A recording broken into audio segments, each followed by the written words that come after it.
Ishu Osaze TV.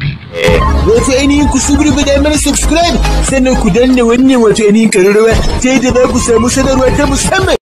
Yaya ina kwana? Ina kwano? Aikin san kwanonin suna nan a ɗaki. Ya ni ba haka na ce ba. Ni ban ce ina kwano ba. Oke, to me kika ce? Cewa nan ina kwana. A ina zan kwana? Ni yau a gida zan kwana. Ba zan kwana a wajen aiki ba yau gaskiya. Ya don Allah ka je a makarancin kunne. In je mun wankin kaya?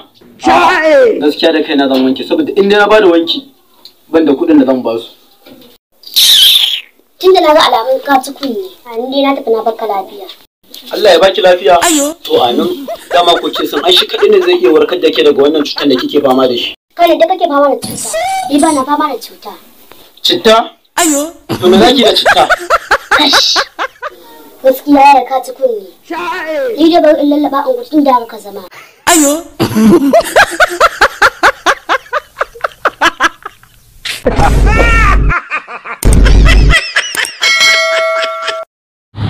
Ishu Osaze TV. Wato ainihin ku da mana subscribe sannan ku danna wannan wato ainihin ƙararrawa ta yadda za ku samu sanarwa ta musamman.